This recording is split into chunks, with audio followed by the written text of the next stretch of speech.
Dear aspirants, learners and everybody watching this.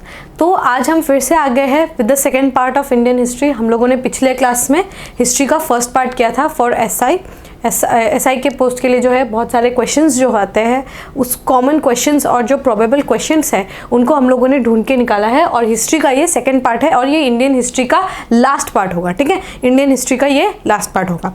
तो अभी हम शुरू करेंगे। अगर आपने पिछला वीडियो नहीं देखा है then you can go to the channel of Abhit Shiksha. आप अभित शिक्षा के चैनल में जाइए, वहाँ पे जो है प्लेलिस्ट बना होगा। ठीक है, प्लेलिस्ट में आप इंडियन हिस्ट्री पार्ट 1 को जो है सिलेक्ट कर लीजिएगा, वहाँ पे आप सारे क्वेश्चंस देख सकते हैं। फिर अभी अगर आपने पार्ट 1 नहीं देखा है तो मतलब पहले पार्ट 1 देख लीजिए, फिर पार्ट 2 आपका एक कंटिन्यूटी में सीरीज हमने रखा है। ठीक है, तो ये this is the part 2 and final for Indian history. हम इंडियन हिस्ट्री को आज रैप अप कर लेंगे। ठीक है, सो हम शुरू करते हैं क्वेश्चंस के साथ। तो first question was the first governor general of Bengal. Okay, the question is here itself. Question जो है आपको आंसर यहीं पे मिल जाएगा। ठीक है, पहले गवर्नर जनरल ऑफ बंगाल कौन थे? The answer is same, the person Warren Hastings. वहाँ पे जो हमने लिखा था एक्सप्लेनेशन में, वहाँ पे भी लिखा था he was the first governor general of Bengal too. ठीक है, Warren Hastings was the first governor general of Bengal. He took the charge of governor general on 20th December 1773। ठीक है, आपको याद रखना है गवर्नर जनरल ऑफ इंडिया भी वॉरेन हेस्टिंग थे, गवर्नर जनरल ऑफ बंगाल भी वॉरेन हेस्टिंग थे। बट आपको अभी भी वाइसरॉय कौन थे वो बताना है। ठीक है, okay, the question is here itself. Viceroy भी हमने यहीं पे क्वेश्चन डाल दिया है। तो the first viceroy of India was Lord Cannings, Lord Hardinge, Lord Dalhousie and Lord Elgin. ठीक है, तो the correct answer is Lord Canning. ठीक है, सो आपको सारे क्वेश्चन के डाउट्स ही यहीं पे क्लियर हो गए। That's very good. आपको ये याद रखना है, आपको ये भूलना नहीं है। ठीक है, Lord Canning was the first viceroy of India. The title of viceroy was created in 1858 after the mutiny of 1857। मैंने आपको बताया पहले ईस्ट इंडिया कंपनी थी, एक कंपनी ईस्ट इंडिया से ब्रिटेन से एक कंपनी आई थी, ईस्ट इंडिया कंपनी, जो आके यहाँ पे उन्होंने जो है कंपनी के रूप में यहाँ पे सेटल किया। ठीक है, तो उन्होंने जो है गवर्नर जनरलशिप जो शुरू किया था। बट 1857 के जो म्यूटिनी हुई, मतलब जो the first war of independence जो है हम जिसे कहते हैं, 1857 का जो है युद्ध हुआ था, उसके बाद जो है ब्रिटिश क्राउन जो है वो रूल करने लगा। तब से क्या आया? वॉइस रॉयशिप। ठीक है, वॉइस रॉयशिप उसके बाद से जो है वो आने लगा। तो आपको याद रखना है लॉर्ड कैनिंग। ठीक है, Lord Canning was the first viceroy of India. ठीक है, first viceroy of colonialized India. ठीक है, ये आपको याद रखना है। Next question is the British governor general and viceroy who serve for the longest period in India was. सबसे लॉन्गेस्ट पीरियड, लॉन्गेस्ट टेन्योर कौन से जो है वाइसरॉय का था? Option A Lord Irwin, option B Lord Dalhousie, option C Curzon, option D Linlithgow. ठीक है, तो करेक्ट आंसर क्या है? Option B, that is Lord Dalhousie. उन्होंने सबसे ज्यादा जो है लॉन्गेस्ट पीरियड, लॉन्गेस्ट टेन्योर जो है उन्होंने सर्व किया था। ठीक है, next question is which government of India act और the charter act generated the post of governor general in India. अभी हम लोग वही डिस्कस कर रहे थे, कौन से एक्ट ने जो है governor general of India. This is a very good question, right? This is a very good question, क्योंकि हमारा प्रीवियस कंसेप्ट भी इसके साथ क्लियर हो गया। और अगर अभी तक आप वीडियो को अच्छे से देखते हुए आ रहे हैं तो इसका आंसर भी आपको पता चल ही गया होगा by looking at the years. ठीक है, लुकिंग एट द ईयर्स। ठीक है, तो government of India act 1858, charter act 1833, charter act 1853 या चार्टर एक्ट 1813। ठीक है, the correct answer is option A government of India act, that is 1858। 1858 में हमने पढ़ा था, 1857 में म्यूटिनी हुई, उसके बाद ईस्ट इंडिया कंपनी को जो है पूरी तरीके से बंद कर दिया गया और जो है ब्रिटिश क्राउन जो है वो इंडिया में रूल करने लग गए। उसके बाद से जो है वाइसरॉयशिप जो है वो हम लोग देखने लगे। ठीक है, next question is the first constitutional measure introduced by British in India which worked till the framing of Indian Constitution was। ये एक important question है। इसका क्वेश्चन का ये मतलब है कि कौन सा ऐसा एक्ट या बिल जो है पास किया था ब्रिटिशर्स ने जिसने हेल्प किया framing of constitution of India, कि जिसने कॉन्स्टिट्यूशन ऑफ इंडिया का जो है फ्रेम करने में हमारा हेल्प किया। The act of 1919, the act of 1935, the Indian independence bill या फिर कैबिनेट मिशन प्लान। ठीक है, इंपॉर्टेंट क्वेश्चन है, क्वेश्चन आ सकता है, प्रोबेबल है, इसीलिए इसका आंसर हम देख लेते हैं। That is the answer is the act of 1935 sorry. So अगर आपको पता हो government of India government of India act जो है 1935 आया, उसका हम लोगों ने बहुत सारा हिस्सा जो है, जब हम लोगों ने कॉन्स्टिट्यूशन फॉर्म किया था तो उसका बहुत सारा हिस्सा जो है हम लोगों ने गवर्नमेंट ऑफ इंडिया एक्ट 1935 से जो है हम लोगों ने डायरेक्टली पिकअप किया था। ठीक है, हम लोगों ने बहुत सारे, जैसे 1919 के एक्ट से भी हम लोगों ने बहुत कुछ पिक किया, उसके बाद भी बहुत सारे जो 1909 में जो आया उससे भी हम लोगों ने बहुत सारे छोटे मोटे फीचर्स जो है हम लोगों ने लिए थे। बट 1935 से हम लोगों ने मेजॉरिटी ऑफ जो चंक, ठीक है, लिया था, that was the government of India act 1935। तो ये आपको याद रखना है। Government of India act 1935 is a very landmark bill या फिर एक्ट जो है बोल सकते हैं हमारे कॉन्स्टिट्यूशनल डेवलपमेंट के लिए भी। ठीक है, next question is subsidiary alliance was introduced by, now this becomes a very important question. subsidiary alliance किसने लाया था? Lord Wellesley, sir John Shore, Robert Clive या फिर लॉर्ड डलहौसी? ठीक है, इंपॉर्टेंट क्वेश्चन है, आई होप कि आपको आता भी होगा। हम लोगों ने प्रीवियस बहुत जब जूनियर क्लासेस में थे 7th 8th में तब भी हमने पढ़ा था। The answer is Lord Wellesley. Lord Wellesley ने जो है सब्सिडियरी अलायंस लाया था। अब सब्सिडियरी अलायंस क्या है उसके बारे में मैं आपको थोड़ा ब्रीफ बता दूं। नॉन इंटरवेंशन पॉलिसी होता है सब्सिडियरी अलायंस। उसमें क्या हुआ था कि अगर आपको आर्मी मेंटेन करना है तो आप अपने खुद की आर्मी नहीं मेंटेन कर सकते। आपके पास अगर आर्मी है तो आप अपने खुद के आर्मी नहीं मेंटेन कर सकते।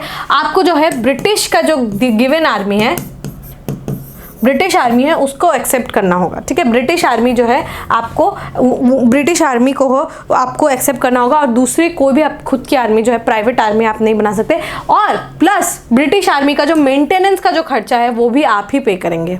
हम आपको आर्मी प्रोवाइड करेंगे, आपको उनका मेंटेनेंस भी करना है, आप खुद से कोई आर्मी भी नहीं रख सकते। That was subsidiary alliance. ठीक है, next question is the policy of doctrine of lapse was introduced by, option A Lord Wellesley, Lord William Bentinck, Macaulay या फिर डलहौसी। ये चारों ऑप्शन है। Let's see the correct answer. The correct answer is Lord Dalhousie. Lord Dalhousie ने policy of doctrine of lapse लाया था। ठीक है, डॉक्ट्रिन ऑफ लैप्स क्या है? Doctrine of lapse was N annexation policy. अगर आपको इसमें था ये नॉन इंटरवेंशन पॉलिसी जिसमें आप अपने खुद की आर्मी नहीं मेंटेन कर सकते थे और आपको ब्रिटिशर्स के आर्मी मेंटेन करने थे। Now this was an annexation policy. ये ब्रिटिशर्स जो थे बहुत चालाक थे। ठीक है, बहुत चालाक थे। वो कहीं ना कहीं बहुत तरीके से हमें मैनिपुलेट करके हमारा जो हमारे खिलाफ ही हमें को यूज करके उन्होंने बहुत सारे लैंड जो है इकट्ठा वो करने लगे। ठीक है, they use from the first day of inception उन्होंने यूज किया डिवाइडिंग एंड रूलिंग। ठीक है, हम सब में खोट डाल के उन्हें हमारे ऊपर राज किया 200 सालों तक। 200 सालों तक बस कुछ लोगों ने चंद लोगों ने हमारे ऊपर रूल किया फॉर 200 लॉन्ग ईयर्स। ठीक है, तो उन्होंने इस तरीके की चाल चले, लाइक सब्सिडियरी अलायंस, आप अपनी खुद की आर्मी नहीं यूज़ कर सकते, ब्रिटिश आर्मी लेना होगा, मेंटेन भी करना होगा। और साथ में डॉक्ट्रिन ऑफ लैप्स भी बहुत अपने आप में इंपॉर्टेंट है। अगर आपका जो है कोई लीगल एयर क्या होता है कि आपका खुद का अपना कोई बायोलॉजिकल बच्चा नहीं है तो आप अपना जो ज़मीन है वो किसी और को नहीं दे सकते। आपको ये देना पड़ेगा किनको? ब्रिटिश को। ब्रिटिश जो है एनेक्स कर पाएंगे। अब आप देखिए, इसमें जो है प्राइम एग्जांपल है झांसी की रानी का जो है, यहीं से उनका जो है बोलबाला हमें देखने को मिला। झांसी की रानी जो थी, रानी लक्ष्मीबाई, उनके पास अपना खुद का जो है लीगल बच्चा नहीं था, बट उन्होंने बोला कि मैं अपनी झांसी किसी को नहीं दूंगी, मैं अपनी झांसी किसी को नहीं दूंगी। इसीलिए हम बोलते हैं खूब लड़ी मर्दानी, वो तो झांसी वाली रानी थी। ठीक है, तो बहुत सारे ब्रिटिशर्स ने जो है एनेक्स करने का कोशिश किया था। डॉक्ट्रिन ऑफ लैप्स के तहत जो है झांसी को भी उन्होंने बाद में एनेक्स कर लिया था। जब हमारी झांसी की रानी जो है वीरगति को प्राप्त हुई, she was martyred and then they annexed Jhansi also. ठीक है, तो कहीं ना कहीं doctrine of lapse, subsidiary alliance, ये सब जो है 1857 का जो रिवॉल्ट है उसको आग लगाने में, मतलब 57 का रिवॉल्ट जो हुआ उसमें कहीं ना कहीं ये सब पॉलिसीज का भी बहुत बड़ा हाथ था। ठीक है, सो आपको याद रखना है लॉर्ड डलहौसी ने जो है ये डॉक्ट्रिन ऑफ लैप्स का जो है ये जो पॉलिसी जो है इंट्रोड्यूस किया था किसने? लॉर्ड डलहौसी ने जो है इसको इंट्रोड्यूस किया था। ठीक है, next question is which of the following British official associated with local self government? Now this is also a very important question. Local self government का किसको बोला जाता है? लॉर्ड रिपन को। ठीक है, लॉर्ड रिपन को जो है बोला जाता है लोकल सेल्फ गवर्नमेंट की, क्योंकि उन्होंने जो है first test of freedom by introducing local self government 1882 में उन्होंने मद्रास में उन्होंने म्यूनिसिपल म्यूनसिपल काउंसिल जो है वो फॉर्मेशन किया था, जिसमें बहुत सारे इंडियन लोगों को जो है दिया गया था, पावर दिया गया था कि वो जो है अपने म्यूनसिपैलिटी के आसपास के छोटे मोटे काम जो है वो कर सकते। तो ये लॉर्ड रिपन जो थे उन्होंने ये इंट्रोड्यूस किया था। क्या इंट्रोड्यूस किया था? हमारा लोकल सेल्फ गवर्नमेंट, ठीक है। तो उनको बोला जाता है, लॉर्ड रिपन को क्या बोला जाता है? The father of local self government in India, ठीक है। ब्रिटिश इंडिया के वो father of local self government थे, ठीक है। आपको ये याद रखना है, ठीक है। या द क्वेश्चन वाज थोड़ा उल्टा पुल्टा हो गया था slide, but let us begin. The Indian mutiny began in, Indian mutiny हम लोगों ने जो अभी डिस्कस किया दैट इज 1557, 1657, 1857, 1957। तो इसका करेक्ट आंसर ऑब्वियसली आप सबको आता होगा, the correct answer is 1857। The Indian rebellion of 1857 also called Indian mutiny, the sepoy mutiny, north India's first war of independence और north India struggle for independence, ठीक है। वीर सावरकर जी ने बोला था, वीर सावरकर जी ने ये बोला था कि 1857 was not a sepoy mutiny, सिपाहियों का जो है म्यूटिनी नहीं था ये, but it was India's first war of independence, India's first war of independence, ठीक है। ये आपको याद रखना है।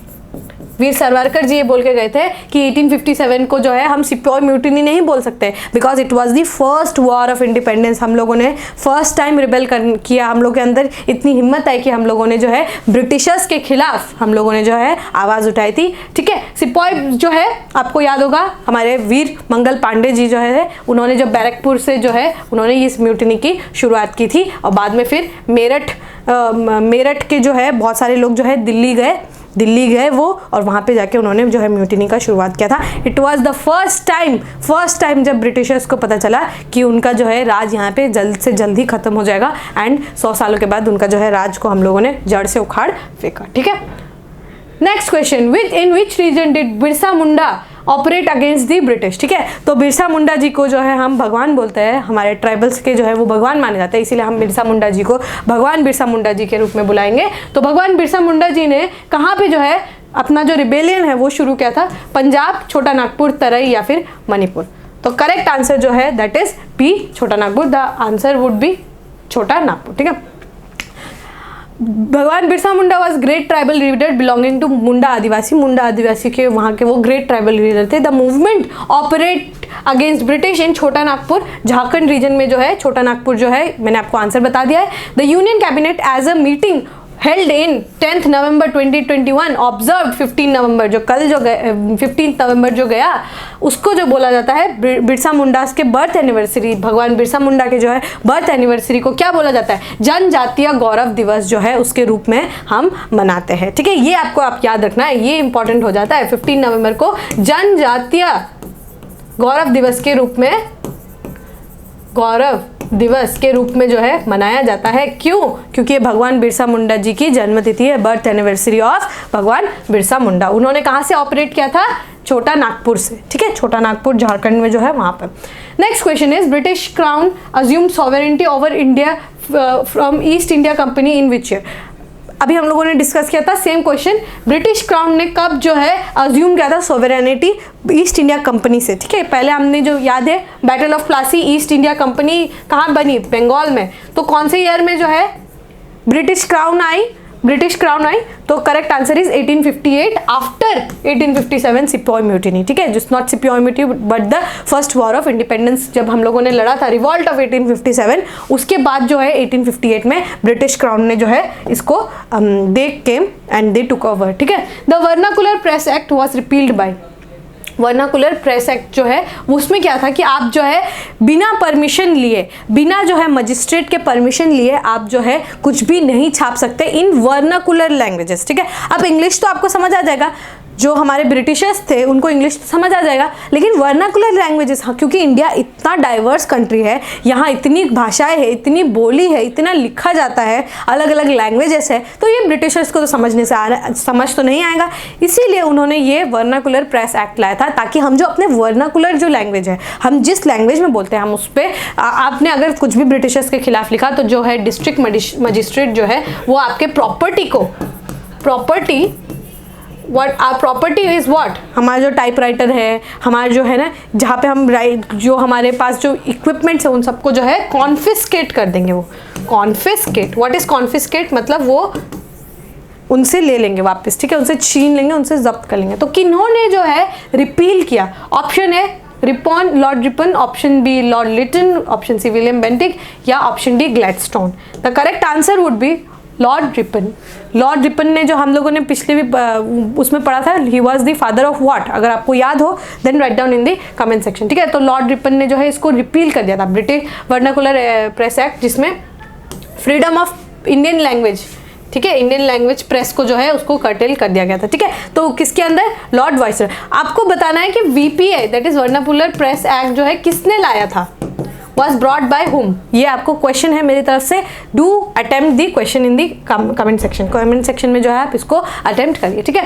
Next question is by which charter act the East India Company monopoly trade with China came to an end? China के साथ उनका चाय का जो है व्यापार था, ठीक है। चाय और बाकी बहुत सारा ओपियम, अगर आपको पता है ओपियम के बारे में, तो वो चाइना के साथ काफ़ी बड़ा ट्रेड था। लेकिन वो कब खत्म हुआ, किसके अंडर में? तो charter act 1793, charter act 1813, charter act 1833, charter act 1853।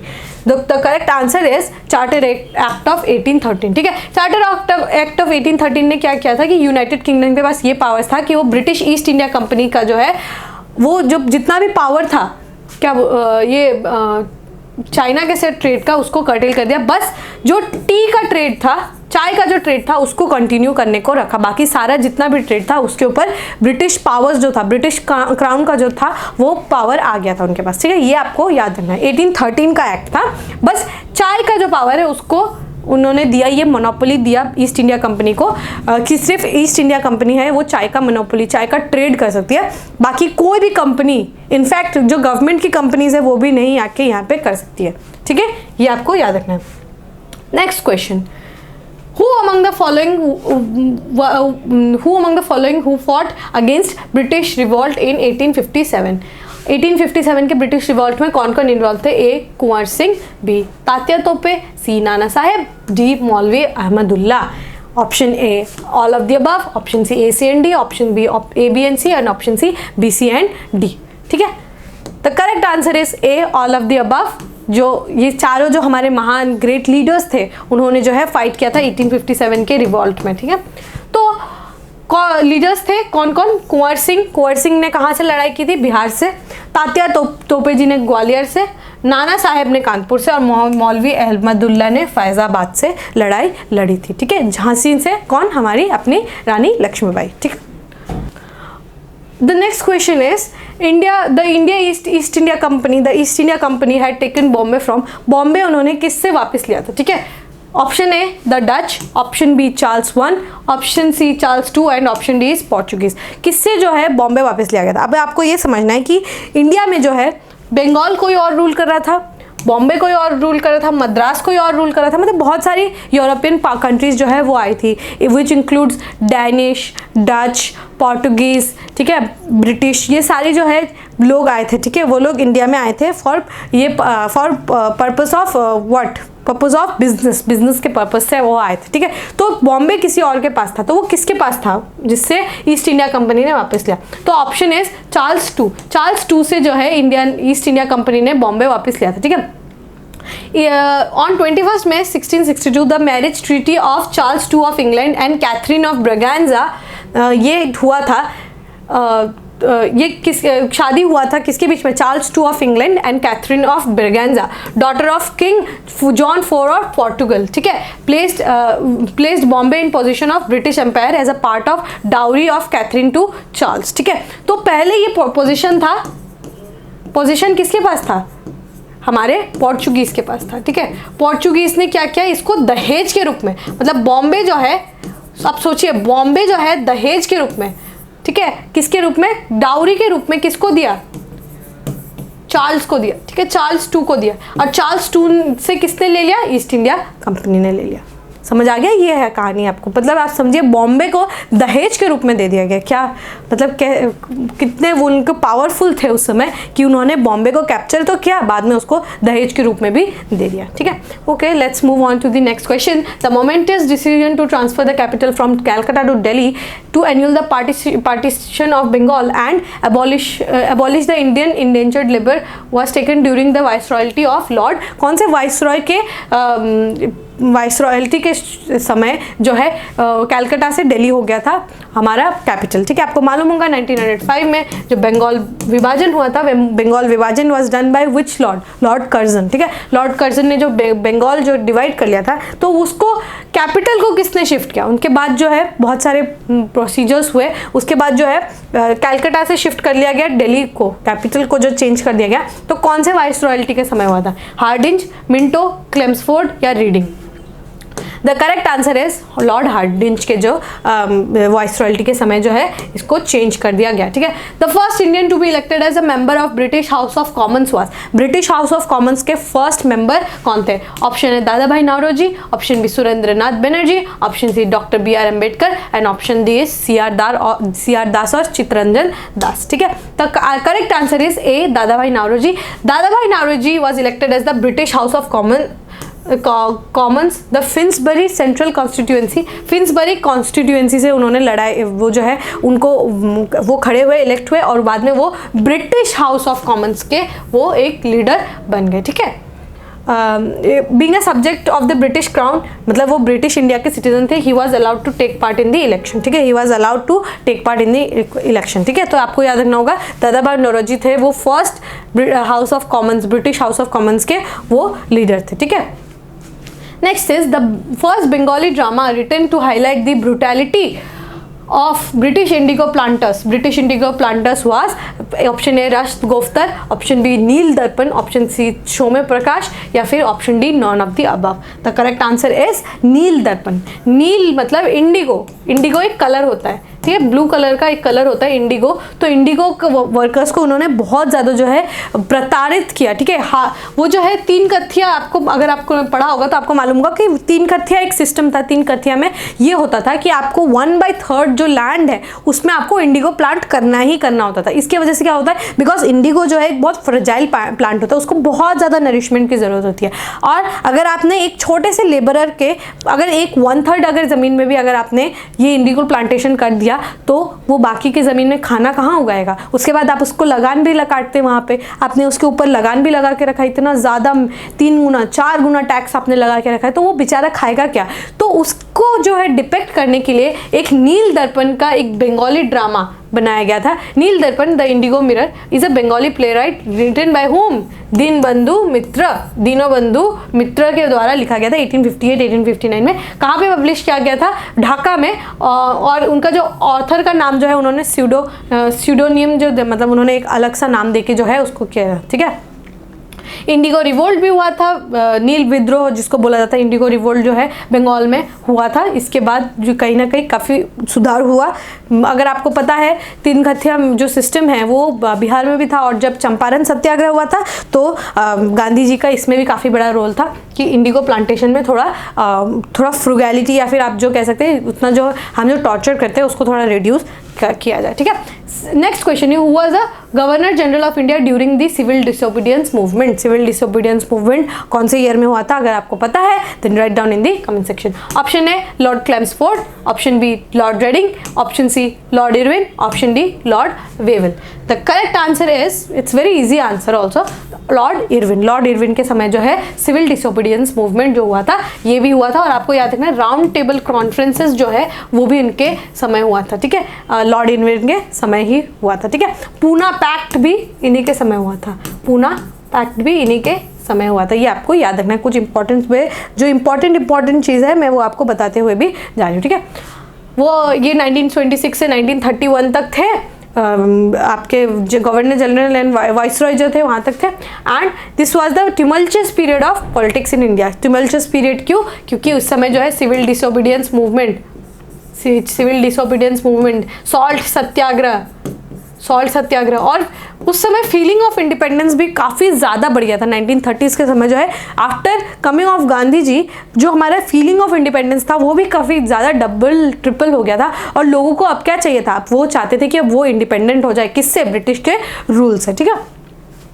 Next question is the process of introduction of education in English had been initiated by Lord option A Curzon, option B Bentinck, option C Hastings या फिर option D Macaulay. कौन से Lord के अंदर जो है English में education जो है देने का जो बात है, सिलसिला है, वो शुरू हुआ था? The correct answer is option D Macaulay, option B Macaulay. Option B Macaulay जो है थॉमस बेबिंगटन मैक्यूले, उन्होंने जो है वो सेक्रेटरी थे किसके? Board of control of India during British rule. उन्होंने जो है अंडर जो है लॉर्ड ग्रे के अंदर जो है उन्होंने जो है सेक्रेटरी थे और उन्होंने क्या था, लाया था मैक्यूले माइन्यूट इन 1835। मैक्यूले माइन्यूट जो है उन्होंने लाया था, जिसमें वो जो चाहते थे कि लोगों को इंग्लिश में पढ़ाया जाए, ठीक है, and not in Sanskrit and Persian, मतलब उर्दू या संस्कृत या हिंदी तो था नहीं उस समय वैसे भी, बट गुरुकुल शिक्षा में जो है जिस लैंग्वेज में या फिर मदरसा में जो जिस लैंग्वेज में सिखाया जाता था उसमें नहीं सिखा के हमें इंग्लिश ज्ञान देना चाहिए, because as per them English was a more superior language and Anglo Indian जो हम जो बोलते थे वो काफ़ी ज़्यादा तो इन्फीरियर था। बट जो अगर उनको शायद पता नहीं था उस समय कि हम जो थे उनसे काफ़ी आगे थे, उनसे बहुत ज़्यादा आगे थे, लेकिन उनको ऐसा लगता था कि इंग्लिश सुपीरियर था, तो वो इसी की वजह से वो चाहते थे कि वो इंग्लिश इम्पार्ट करे, इंग्लिश एजुकेशन इम्पार्ट करे, ठीक है। सो 1835 मैक्यूले माइन्यूट आपको याद रखना है, इंग्लिश इंट्रोडक्शन इन इंडिया, ठीक है। Next question is who among the following Indian cracks the British Indian civil services, ठीक है, Indian civil services, British Indian civil services examination for the first time in Indian history. Option A Satyendranath Tagore, option C B R C. Dutt, option C W.C. Banerjee या फिर option D Surendranath Banerjee. The correct answer is Satyendranath Tagore. ये आपको याद रखना है, मैं इसको star mark करके दे देती हूँ, ये आपको याद रखना है। Satyendranath Banerjee was the first ICS और इंडियन सिविल सर्विसेज, ठीक है, ब्रिटिश इंडियन सिविल सर्वेंट थे वो फर्स्ट, ठीक है। The Shimla conference called by lord Wavell to discuss the so called Wavell plan, yes the so called Wavell plan जो discuss करने के लिए failed due to account of, किसकी वजह से जो है फेल हुआ? Jinnah's demand that Muslim League alone would nominate Muslim members to executive council, ये था, या फिर B the demand of Congress to include the members of all communities in their quota to the executive council, क्या ये रीजन था? Third reason the demand of schedule caste to reserve the seat in executive council in proportionate to the population, या फिर option D all of the above. The correct answer is D all of the above, ठीक है। ये सारे reason थे जिसके वजह से जो शिमला कॉन्फ्रेंस जो है वो फेल हो गया था, ठीक है, फेल हो गया था, क्योंकि जिन्ना क्या चाहते थे कि मुस्लिम लीग में जो रिप्रेजेंटेशन हो एग्जीक्यूटिव काउंसिल में तो सिर्फ और सिर्फ मुस्लिम रहे, ये जिन्ना साहब का जो ये मानना था। सेकंड, कांग्रेस भी ये चाहती थी कि बहुत सारी कम्युनिटीज़ को इक्वल जो है मिले, चांस मिले। थर्ड, शेड्यूल कास्ट का जो है रिजर्वेशन सब चाहते थे, सो इसकी वजह से जो ये फेल हो गया वेवल प्लान 1945 शिमला कॉन्फ्रेंस, ये आपको अच्छे से याद रखना है, ठीक है। Next question is Gandhi ji famous quit India movement called the British was given in 1943, 1941, 1942, 1940। This is very easy, the correct answer is 1942 Gowalia tank, Gowalia tank या फिर अगस्त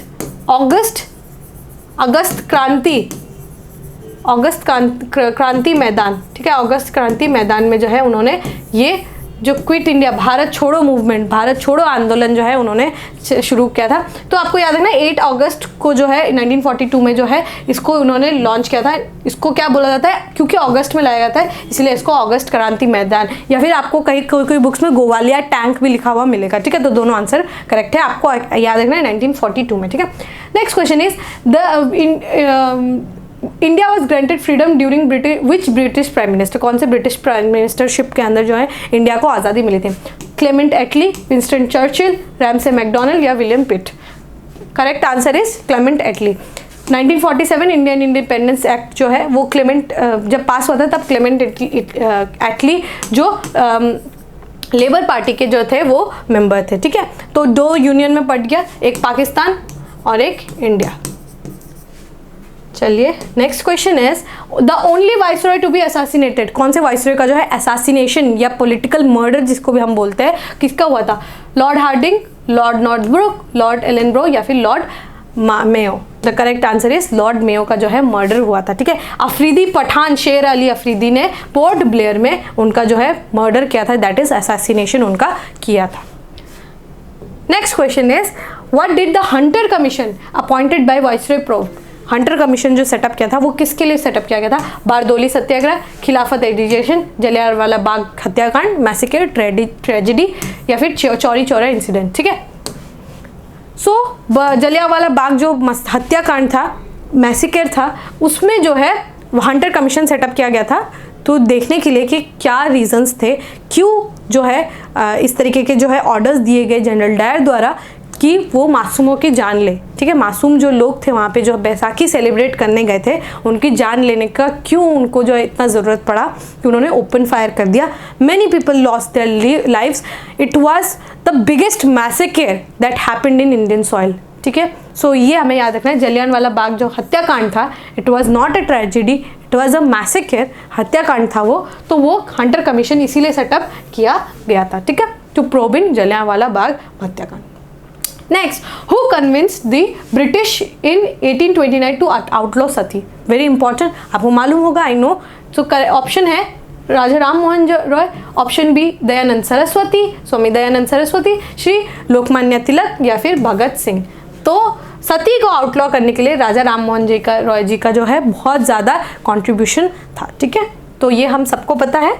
next question is which of the following government of India act introduce dyarchy system? Dyarchy system मतलब एक level में ही दो जो है system लाया गया। ठीक है, मैं आपको अच्छे से समझाऊंगी। गवर्नमेंट ऑफ इंडिया एक्ट 1909, 1919, 1935 या फिर none of the above.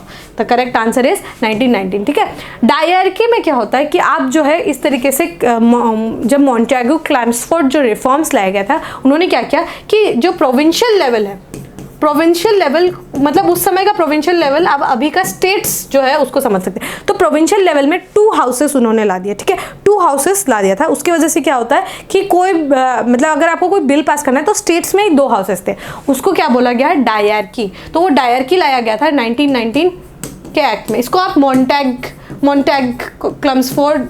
क्लेम्सफोर्ड reforms भी आप इसको बोल सकते हैं। ठीक है, मॉन्टेग क्लेम्सफोर्ड रिफॉर्म, लॉर्ड क्लेम्सफोर्ड थे उस समय के वाइसरॉय। ठीक है, last question for today's and last question for history would be the Royal Indian Navy mutiny or revolt happened in 1945, 1946, 1947, 1948. The correct answer is 1946 में जो है रॉयल नेवल म्यूटिनी जो है वो हुआ था। ठीक है, कहाँ पे हुआ था? HMIS जो है शिप का नाम था अद्यार इन मद्रास। ठीक है, HMIS अद्यार जो है मद्रास प्रेसिडेंसी में ये अटैक हुआ था, क्योंकि म्यूटिनियर्स ने क्या किया था? अटैक किया था एंड अटैक द शोल्डर्स, जो सोल्जर्स थे, ब्रिटिश सोल्जर्स थे, उनके ऊपर उन्होंने अटैक किया था because they were treating them so poorly, so badly. उनको खाना भी इतना ख़राब दिया जाता था कि उन्होंने जो है रिवॉल्ट कर ही दिया, बिकॉज कहीं ना कहीं एक ब्रेकिंग पॉइंट वो आ जाता है लोगों में। ठीक है, तो ये भी था रॉयल इंडियन नेवी म्यूटिनी, ये आपको याद रखना 1946 में। ठीक है, सो ये जो है हमारे हिस्ट्री का क्वेश्चन जो है कंप्लीट हो गया। अब आप सोचेंगे कि मैंने बहुत सारे जो है टॉपिक्स छोड़ दिए, बट आपको ये याद रखना है मैंने जो ये टॉपिक्स जो मैंने अभी यहाँ पे लिए हैं बहुत सारे कॉमन टॉपिक्स है। लाइक मैंने यहाँ पे आपका जो है बहुत सारे सत्याग्रह, चंपारण मूवमेंट, चौरी चौरा इंसिडेंट, ये सब के ऊपर डिस्कस नहीं किया, बिकॉज ये हमें पता है। हमें इस ऐसे टॉपिक्स पर भी ध्यान देना चाहिए जो हमें ना पता हो। जैसे क्वेश्चंस बहुत सारे, जैसे मैंने वर्नाकुलर प्रेस एक्ट के बारे में पढ़ा है, तो वो हमें पता तो होता है, बट क्या पता कि कब जो है एग्जाम का थोड़ा सा पैटर्न चेंज हो और इस तरीके के थोड़े टफर क्वेश्चन जो है आपको पूछ लिया जाए। तो मैंने ये मेक श्योर किया कि मैं आपको एक कंप्रिहेंसिव जो है वीडियो लाकर उसमें आपके बहुत सारे टॉपिक्स जो है उसको क्लियर करूँ। अगर आपको अच्छा लगे then do write in the comment section. आप जो है जितना कमेंट को एंगेजिंग रखेंगे that will be very good. Also try to participate, जब हम पढ़ रहे हो साथ में आप आंसर लिखने की भी कोशिश करेगा। ठीक है, so we will meet in the next video जिसमें हम दूसरा जो है सब्जेक्ट उसको लेकर आएंगे and we will discuss it very thoroughly. ठीक है, अगर आपको अच्छा लगा हो give it a like, subscribe to YouTube channel and we will meet in the next video. Till then take care and thank you.